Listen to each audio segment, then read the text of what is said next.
Next question number 7 says find h. हमें h की value find करनी है such that point A B and C are collinear. अब students अगर तो कोई 3 पॉइंट्स कोलिनियर हो और हमें ये वेरीफाई करना हो कि ये 3 पॉइंट्स कोलिनियर हैं। ये कोलिनियर पॉइंट्स ऐसे पॉइंट्स जो किसी एक ही लाइन पे लाई कर रहे हो। अगर तो जस्ट उनकी कोलिनियर जो है उनको वेरीफाई करना हो तो फिर बहुत आसान होता है कि हम डिस्टेंस फाइंड कर लेते हैं ए बी का। इसी तरह हम डिस्टेंस फाइंड कर लेते हैं बी सी का और डिस्टेंस फाइंड कर लेते हैं फिर ए सी का। तीनों डिस्टेंस फाइंड करके फिर डिस्टेंस से कोई से दो डिस्टेंस का जो सम है वो थर्ड के इक्वल आ जाता है, तो ये पता चल जाता है कि ये क्या है, कोलिनियर है। अब यहाँ पर हम डिस्टेंस ये फॉर्मूला ये मेथड यूज नहीं कर सकते एज की वैल्यू फाइंड करने के लिए, क्योंकि यहाँ पर ये फॉर्मूला ये जो मेथड है ये हमें फायदा नहीं देगा। रीजन क्या है कि यहाँ पर एक वैल्यू जो है एज ये अननोन है, हमें एज की वैल्यू भी फाइंड करनी है। तो अब यहाँ पर डियर स्टूडेंट्स एक्चुअली हमें मैट्रिसेस का मेथड जो है वो हेल्प करेगा। और ये जो क्वेश्चन आप मैट्रिक्स का कर रहे हैं ये आई थिंक कि आपके कंप्लीट रूल नंबर 7 में जस्ट ये एक क्वेश्चन है जो कि इस मेथड से सोल्व हो रहा है। अब मैं आपको बताता हूँ कि अगर पॉइंट्स कोलिनियर हों तो फिर हम उनको मैट्रिक्स की मदद से कैसे सोल्व करते हैं। देखिएगा हेयर ए पॉइंट है, कोऑर्डिनेट्स है -1 एंड एज। बी पॉइंट है, कोऑर्डिनेट्स है 3 एंड 2। और सी पॉइंट है, कोऑर्डिनेट्स है 7 एंड 3 आर कोलिनियर। सो अब अगर ये कोलिनियर है ना तो फिर डियर स्टूडेंट्स हमारे पास एक डिटर्मिनेंट का मेथड है, वो मैं डिटर्मिनेंट यहाँ पे लिखने लगा हूँ। तो वो डिटर्मिनेंट आप जरा देखिएगा, वो डिटर्मिनेंट होता है x1 y1 and no, it will be x1 x2 x3 y1 y2 y3। और यहाँ पर डियर स्टूडेंट्स हमारे पास थर्ड कॉलम में आता है 1 1 1 और ये डिटर्मिनेंट इक्वल आ जाता है s0 के। यानी कि हमारे पास डियर स्टूडेंट्स हम ये डिटर्मिनेंट यूज करते हैं जिसमें हम x कोऑर्डिनेट्स की वैल्यूज पुट करते हैं, y कोऑर्डिनेट्स की यहाँ पे 1 आता है। अब देखेंगे 3 पॉइंट्स है ना, ये x कोऑर्डिनेट ये y, ये x कोऑर्डिनेट ये y, ये x कोऑर्डिनेट ये y। तो ये पहला पॉइंट है तो x1 y1, ये दूसरा पॉइंट है तो x2 y2, ये तीसरा पॉइंट है तो x3 y3 हो गया। ऐसे ही हो गया ना अब हमारे पास। अब ये वैल्यूज हम यहाँ पे पुट करेंगे। सो आए जी वैल्यूज यहाँ पे पुट करते हैं x1 -1 x2 3 एंड x3 यहाँ पर है 7, y1 एज है, y2 2 है और y3 की वैल्यू 3 है। यहाँ पे आ गया जी 1 1 1। अब हमें इसको एक्सपेंड करना है और इसका डिटर्मिनेंट जो है वो 0 के इक्वल आएगा। अब ये स्टूडेंट्स मैं इसी पेज पे रह के ही इस क्वेश्चन को कंप्लीट करने की कोशिश करता हूँ। 3/3 का डिटर्मिनेंट कैसे एक्सपेंड करते हैं, आई थिंक यूनिट नंबर 3 में जो है आपने इसकी प्रैक्टिस बट नहीं, डिटर्मिनेंट की प्रैक्टिस तो हम हमारी यहाँ पर जो है वो मैट्रिसेस और डिटर्मिनेंट की प्रैक्टिस नहीं हुई है। प्रीवियस सिलेबस में मैट्रिसेस और डिटर्मिनेंट का चैप्टर 9th क्लास के सिलेबस में था। यहाँ पर अब 9th क्लास के सिलेबस में मैट्रिसेस और डिटर्मिनेंट का चैप्टर नहीं है। तो शो अब मेरे साथ रहिएगा और मैं भी आपको बता देता हूँ इसको हम एक्सपेंड कैसे करने जा रहे हैं। तो देखिए आप किसी भी रो से इसको एक्सपेंड कर सकते हैं, लाइक ये रो 1 है, रो 2 है, रो 3 है, या किसी भी कॉलम से आप इसको एक्सपेंड कर सकते हैं C1 C2 C3 से। ठीक हो गया। अच्छा अब ये देखिएगा, आसानी आप लोगों के लिए ये है कि आप इसको रो 1 से एक्सपेंड करने हैं। तो मैं यहाँ पे लिखूंगा अभी बाय एक्सपेंडिंग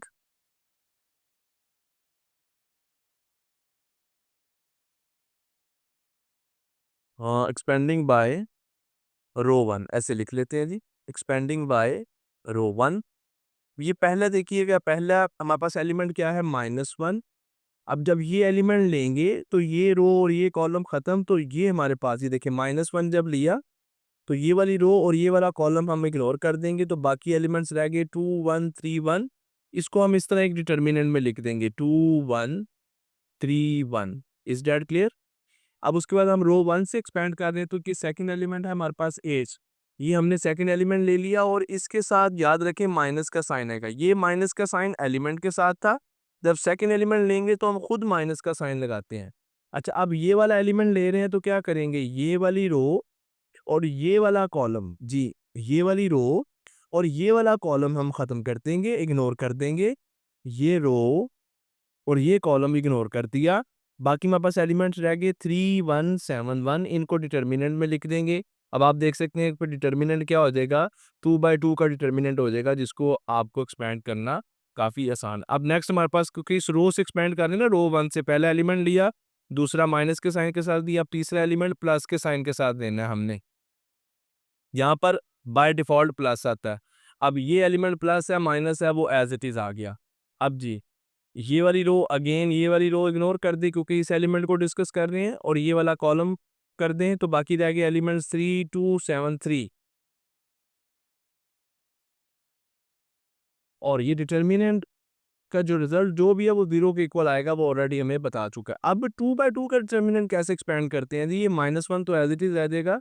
ये हम एक्सपेंड करते हैं कि इन एलिमेंट्स को मल्टीप्लाई करेंगे, 2 दरमियान में माइनस का साइन, और इन दोनों एलिमेंट्स को मल्टीप्लाई कर देंगे, 1 मल्टीप्लाई बाय 3 3 आ जाएगा। ये आ गया माइनस एज। इसी तरह ये वाले एलिमेंट्स 3 एंड 1, इनको मल्टीप्लाई करेंगे, 3 माइनस का साइन, 1 मल्टीप्लाई बाय 7 7 आ गया, प्लस 1 इंटू, इनको मल्टीप्लाई किया, 3 इंटू 3 9, माइनस का साइन, 7 इंटू 2 14, जी -1 into -1, minus h into -4, +1 into -5 is equal to 0। So ये हो गया जी +1 +4 h and -5 is equal to 0। H को इधर रहने देते हैं, तो ये हो गया जी हमारे पास -4 हो जाएगा, यानी कि 4h -4 is equal to 0। 4h is equal to +4 and h is equal to 4/4 which is equal to 1। So dear students, हमारे पास h की वैल्यू आ गई है, 1 के इक्वल आ गई है। सो ये आपके एज की वैल्यू। नेक्स्ट नहीं, हमारे पास क्वेश्चन नंबर 8 है, और क्वेश्चन नंबर 8 की स्टेटमेंट कहती है the points A and B are end of a diameter of a circle, find the centre and radius of the circle.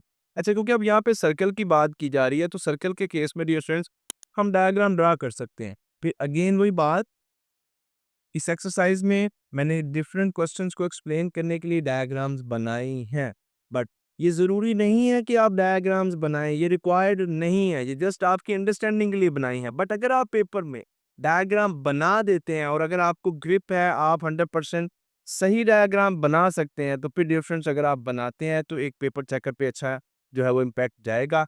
लेकिन ये डायग्राम जो मैं बना रहा हूँ, ये जस्ट आप लोगों की अंडरस्टैंडिंग के लिए। आप अपने फाइनल पेपर में अब विदाउट डायग्राम्स क्वेश्चन को जो है वो अटेम्प्ट कर सकते हैं। सो अभी हमने सर्कल ड्रा कर दिया, अब बात कर रहा है सर्कल के डायामीटर की। अब आप में से बहुत सारे स्टूडेंट्स जानते हैं डायामीटर क्या होता है। सर्कल के कोई से दो एंड पॉइंट्स को जब आप मिलाते हैं तो उस लाइन सेगमेंट को क्या कहते हैं, डायामीटर नहीं, उसको कहते हैं कोड, को कहते हैं कोड ऑफ सर्कल। ये दो एंड पॉइंट्स हैं, इनको मिलाया, ये सर्कल की कोड है। ये भी क्या है, सर्कल की कोड है। ये भी क्या है, सर्कल की कोड। अच्छा, अब एक ऐसी कोड, यानी कि एक ऐसा लाइन सेगमेंट जो सर्कल के दो एंड पॉइंट्स को मिला रहा है, लेकिन सर्कल के सेंटर से भी गुजर रहा है, होती तो वो कोड है, बट फिर उसका नाम हम रख देते हैं डायामीटर। क्लियर? तो एक्चुअली अब यहाँ पे बात कर रहा है डायामीटर की, और ये जो ए और बी एंड पॉइंट्स हैं, ये उस सर्कल के डायामीटर के एंड पॉइंट्स हैं। सो हम सर्कल की, आप देखिए, बाउंड्री पर दो पॉइंट्स ले रहे हैं, ए और बी, और जब इनको ज्वाइन करते हैं तो ये सर्कल के सेंटर में से इनका लाइन सेगमेंट पास कर रहा है। तो ये जो लाइन सेगमेंट है, ये क्या है डियर स्टूडेंट्स, हमारे पास ये डायामीटर है। This is the diameter of this circle. Find, हमें क्या करना है, फाइंड सेंटर। ये सेंटर फाइंड करना है। भाई सेंटर क्या होता है, सेंटर जो है डायमीटर का एक्चुअली मिड पॉइंट होता है। क्लियर? एक्चुअली हमें इन दोनों पॉइंट्स का मिड पॉइंट फाइंड करना है। वो तो हम क्वेश्चन नंबर 1 और 2, क्वेश्चन नंबर 2 में आई थिंक जो है हम 2 और 3 में हम प्रैक्टिस कर चुके हैं। अच्छा, उसके साथ हमें सेंटर के साथ क्या फाइंड करना है, रेडियस। अब रेडियस क्या होता है, डायमीटर के हाफ, डायमीटर की मेजरमेंट का हाफ जो है वो रेडियस होता है। यहाँ आप इस सेंटर से इस पॉइंट तक का जो डिस्टेंस मेजर कर लें वो रेडियस होगा, या इस सेंटर से इस पॉइंट तक का डिस्टेंस मेजर कर लें वो भी रेडियस होगा। तो अब डियर स्टूडेंट्स एक्चुअली हमें सेंटर फाइंड करना है और रेडियस फाइंड करना है। तो कैसे हम फाइंड करेंगे? आइए जी, फिर सबसे पहले हम ऐसा करते हैं कि सबसे पहले सेंटर फाइंड कर लेते हैं। तो मैं सॉल्यूशन यहाँ पे स्टार्ट कर रहा हूँ जी।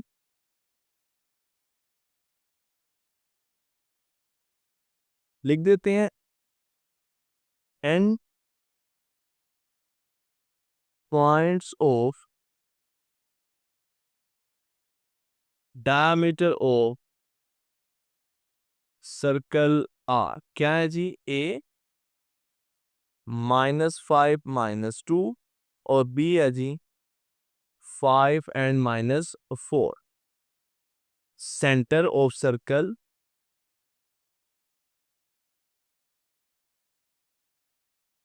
लेट कर लेते हैं जी, ये O है, लेट कर लिया। Centre of circle O, coordinates इसके होंगे x एंड y। क्या है जी? एक्चुअली ये मिड पॉइंट है, तो मिड पॉइंट का फॉर्मूला x1 प्लस x2, यानी कि जिन दो पॉइंट्स का मिड पॉइंट फाइंड करना है उनके x कोऑर्डिनेट्स को ऐड करें, 2 पर डिवाइड कर दें, y कोऑर्डिनेट्स को ऐड करें और 2 पे क्या कर दें? डिवाइड कर दें। So this is x1, this is x2।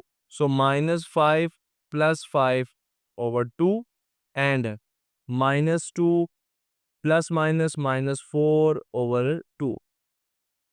सो जी अ, इस तरह हम ब्रैकेट जो है ये क्लोज कर देते हैं। रिजल्ट देखते हैं जी, 0/2 एंड -6/2। तो एंड पे रिजल्ट हमारे पास आ जाता है जी 0 and -3।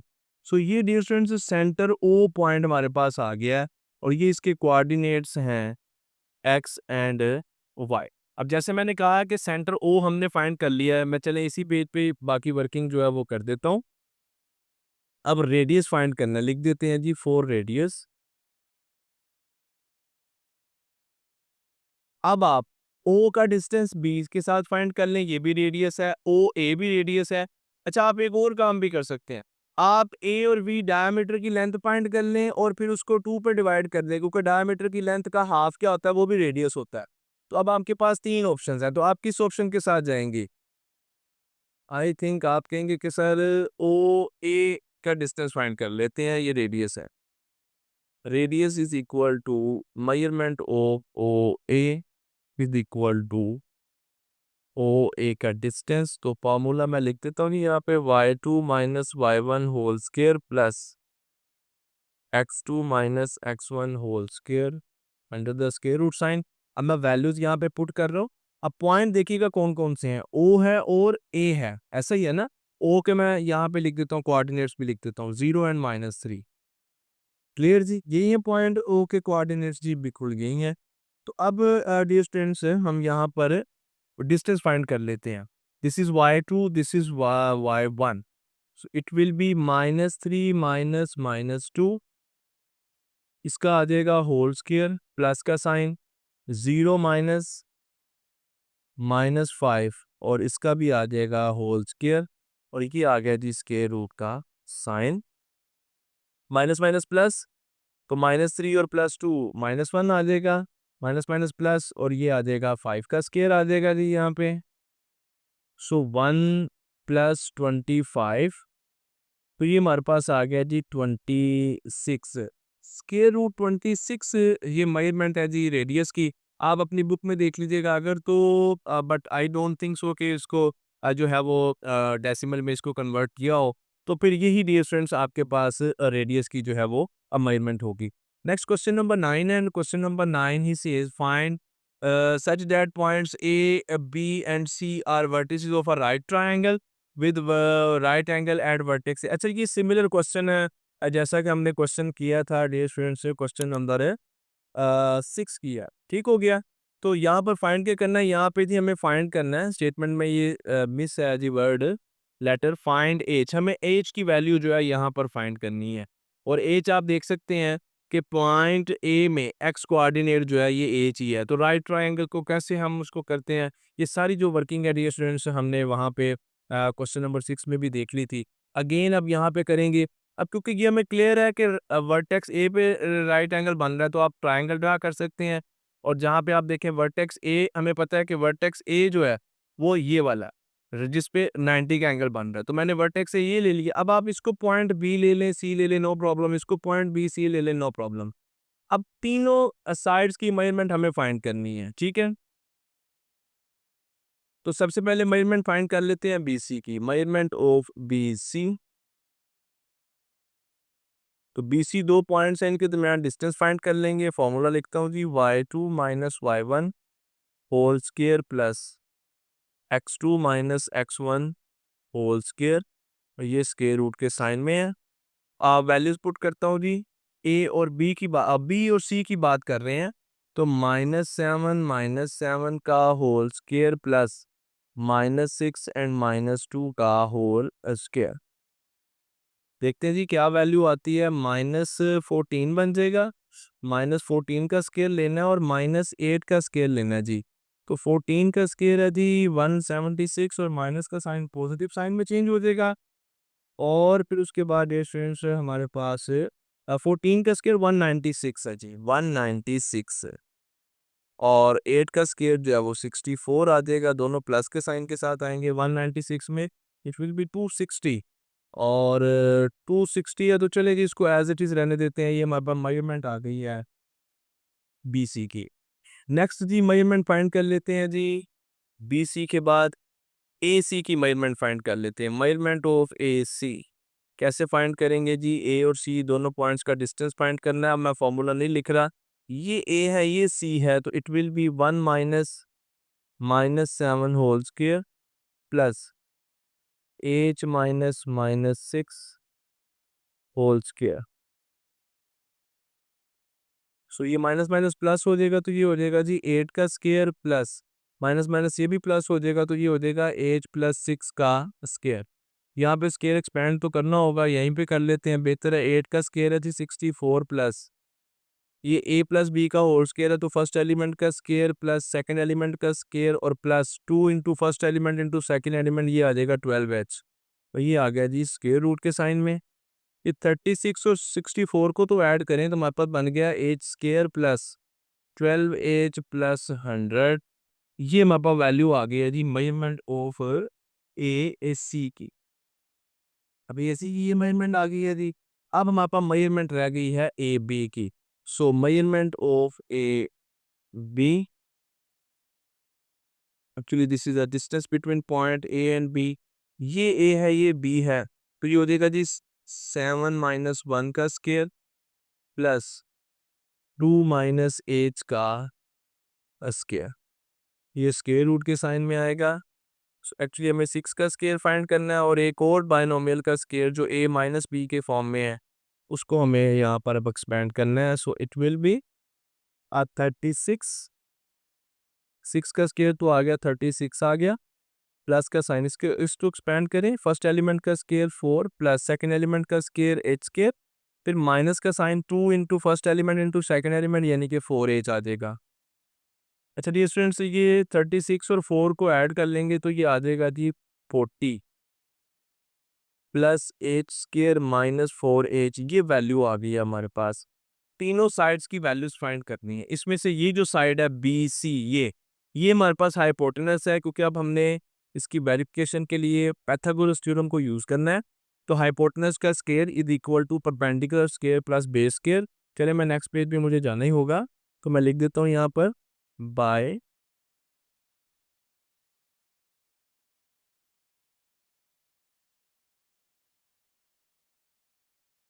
Pythagoras theorem hypotenuse square is equal to perpendicular square plus base square. अब हाइपोटेनस क्या था BC, ये जी BC की वैल्यू है, क्या है जी स्क्वायर रूट 260। देखिए मैं वैल्यूज पुट कर रहा हूँ, स्क्वायर रूट 260, और ये उसका क्या आ गया square plus is equal to perpendicular square जी। परपेंडिकुलर क्या है जी हमारे पास AB, ये AB की वैल्यू थी h square minus 4h plus 40, h square -4h plus 40। ये हमारे पास वैल्यू किसकी थी परपेंडिकुलर की, और हमें यहाँ पर परपेंडिकुलर का क्या लेना है जी स्क्वायर लेना है। फिर प्लस का साइन। अब बेस, बेस की वैल्यू क्या है यहाँ से देख लेते हैं जी। ये हमारे पास बेस है AC, और इसकी वैल्यू हमने ये थी square root h square plus 12h plus 100 square root में h square plus 12h plus 100 और ये हमने बेस की वैल्यू का भी क्या ले लिया स्केयर रूट। तो एक्चुअली ये स्केयर और स्केयर रूट सब एक दूसरे को क्या कर देंगे, कैंसिल कर देंगे। हमारे पास आ गया जी 260 is equal to h square minus 4h plus 40 plus h square plus 12h plus 100।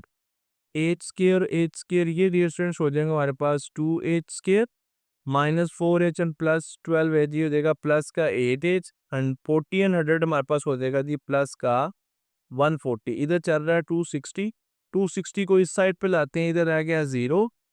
So 2h square plus 8h plus 140 minus 260। तो देखें जी क्या रिजल्ट हमारे पास आ गया, 2h स्केयर प्लस 8h और माइनस का आई थिंक 120 आ जाएगा and I am right, it's minus 120 is equal to 0।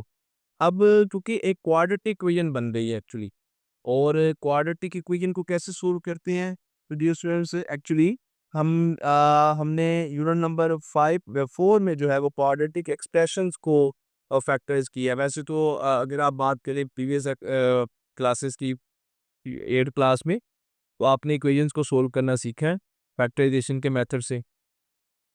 आप इसको एज ए क्वाड्रेटिक फैक्टर ले लें और इसके फैक्टर्स बना लें, और फैक्टर्स बनाएंगे उनको इक्वल 0 के इक्वल रख लें, और फिर हर फैक्टर जो है वो आपको एज की वैल्यू दे देगा। तो पहले तो इसको इक्वेशन को और थोड़ा सा सिंप्लीफाई कर लेते हैं। मैं यहाँ से 2 कॉमन निकाल लेता हूँ, तो मेरे पास रह गया h square plus 4h minus 60 is equal to 0। ये 2 इस साइड पे आएगा, 0 को डिवाइड करेगा तो इक्वेशन रहेगी h square plus 4h minus 60 is equal to 0। चलिए जी अब मैं इसी पेज पे रहता हूँ ताकि इसको बस अब हम क्लोज करते हैं। अब मैंने जैसे बताया ना कि ये अब देखिए है तो एक इक्वेशन, लेकिन आप कंसीडर करें कि ये एक एक्सप्रेशन है और आप इसको क्या करने लगे हैं, फैक्टर्स इसके बनाने लगे हैं, यानी कि मिडिल टर्म सेपरेट करने लगे हैं। कैसे करेंगे तो देखें, first term h square as it is, अब ये 4h है और ये 60 या 60 को इधर मल्टीप्लाई करते हैं 60। अब 60 के ऐसे फैक्टर्स ले लें जिनको प्लस माइनस करने से 4 आ जाए, तो वो ऑब्वियसली फिर डिफरेंस 15h बनता है और 4h बनता है। अब प्लस का 4h तभी आएगा जब ये प्लस का हो जाए और ये डिफरेंस हमारे पास क्या हो जाए, माइनस का हो जाए। बट इस तरह तो ये पेयर जो है आई थिंक ये नहीं बन रहे हैं। फिर हमें यहाँ पर पेयर बनाना होगा जी 10 एंड 6 फाइनल। ये बन गया जी 10h एंड 6h। जी कैसे हम फैक्टराइज करते हैं, कांस्टेंट वैल्यू को क्वाड्रेटिक टर्म के कोफिशिएंट से मल्टीप्लाई किया तो 60 आ गया। अब 60 के फैक्टर्स में से 2 मल्टीप्लाई बाय 30 भी 60 होता है, 4 मल्टीप्लाई बाय 15 भी 60 होता है, और फिर डियर स्टूडेंट्स 6 मल्टीप्लाई बाय 10 भी 60 होता है, 12 मल्टीप्लाई बाय 5 भी 60 होता है। अब ये वाली ऑप्शन पहले आई थिंक मैंने सोचा कि ये यूज़ होगी, बट ये वाली यूज़ नहीं हो सकती थी। ये वाली ऑप्शन हम यूज़ करें, ये वाला पेयर, इसको मल्टीप्लाई करने से 60 आएगा, प्लस माइनस करने से हमारी मिडिल टर्म 4h आ सकती है। इसको मैंने स्प्लिट कर दिया। अब यहाँ से इसका पेयर बनेगा तो h कॉमन लेंगे, हमारे पास रह जाएगा h प्लस 10। इन दोनों में से माइनस का 6 ही कॉमन लेना पड़ेगा, अगेन h प्लस 10 रह जाएगा। यूनिट नंबर 4 में हम क्वाड्रेटिक फैक्टर्स को हमने बड़ी डिटेल में डिस्कस किया हुआ है कैसे फैक्टराइज करना है।